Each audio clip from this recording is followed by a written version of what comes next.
BJP और संघ के अंदर जो पटकथा कई महीनों से लिखी जा रही थी, आखिरकार शुक्रवार को वो पूरा हो गया। पार्टी को नया चेहरा देने के वास्ते बीजेपी के लौह पुरुष माने जाने वाले लालकृष्ण आडवाणी ने लोकसभा में नेता विपक्ष की कुर्सी छोड़ दी।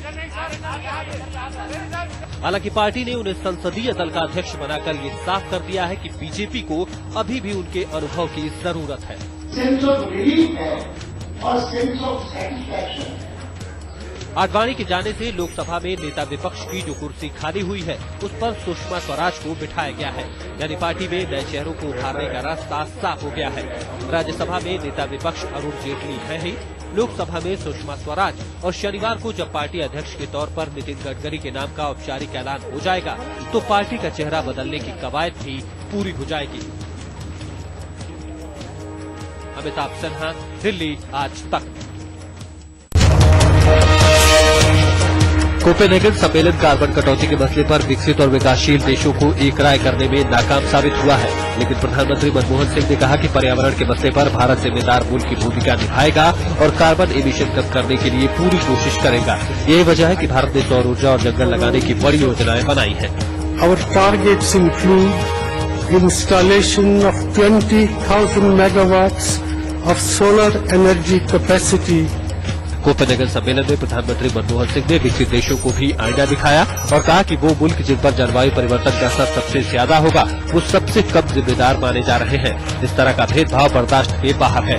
So those worst affected by climate change are the least responsible for it. भाषण से पहले प्रधानमंत्री ने बेसिक देशों यानी ब्राजील, चीन और दक्षिण अफ्रीका के साथ बैठक की थी। शायद इसलिए भी उनके तेवर तीखे थे। शमशेर सिंह, कोपेनहेगन, आज तक।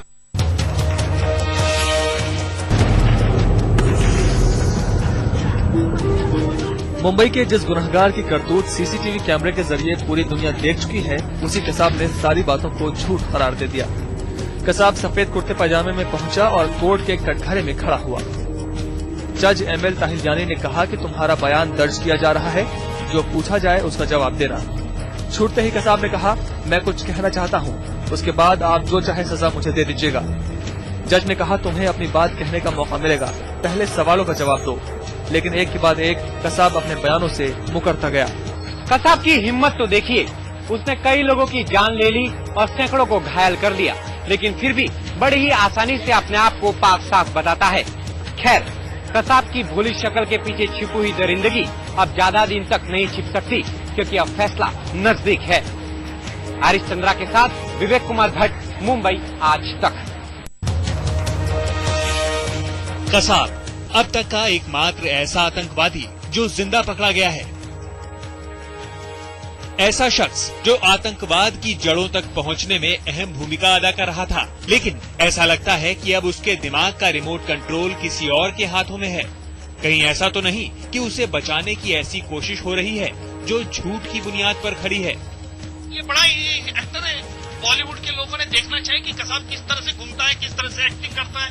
जरा सोचिए कि जज के सामने दिए ताजा बयान में उसने अतिरेकी जैसे एक शब्द का इस्तेमाल किया। ये शब्द पूरी तरह से हिंदी या मराठी शब्द है। ये वही कसाब है जिसने जेल में उर्दू अखबारों की मांग की थी। सवाल ये है कि इतनी जल्दी उसने इतनी अच्छी मराठी या हिंदी सीखी तो कैसे? अगर बचाव के लिए कसाब को ऐसे तिकड़म सिखाए जा रहे हैं, तो वाकई ये देश के लिए खतरनाक है। विवेक कुमार भट्ट के साथ राजेश कुमार, मुंबई, आज तक। टूट गया लालू का तिलिस्म। रेलवे के कामकाज पर लोकसभा में पेश श्वेत पत्र ने लालू के इस दावे की हवा निकाल दी है कि बतौर रेल मंत्री लालू का कार्यकाल रेलवे का सुनहरा दौर था।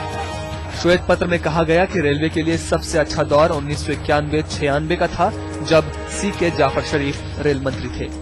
श्वेत पत्र के मुताबिक लालू के समय रेलवे प्रदर्शन बेहद खराब रहा। अगर लालू के वक्त आंकड़ों को अलग तरीके से पेश नहीं किया जाता, तो 89,000 करोड़ के मुनाफे का आंकड़ा 39,500 करोड़ पर पहुंच जाता। लेकिन लालू अपने दावे पर कायम है और श्वेत पत्र को ही खारिज करने पर तुल गए हैं। अरे यार, ये ब्लैक पेपर ना हो गया, ना विजन हुआ, ना व्हाइट हुआ। रेल मंत्री के तौर पर जब वो रोज खुद अपनी पीठ ठोकते थे, तो कांग्रेस भी साथ में वाह वाह करती थी। लेकिन आज उसी सरकार में उनके खिलाफ श्वेत पत्र लाया जा रहा है और अपने बचाव में लालू यादव बिल्कुल अकेले नजर आ रहे हैं। बालकृष्ण, दिल्ली, आज तक।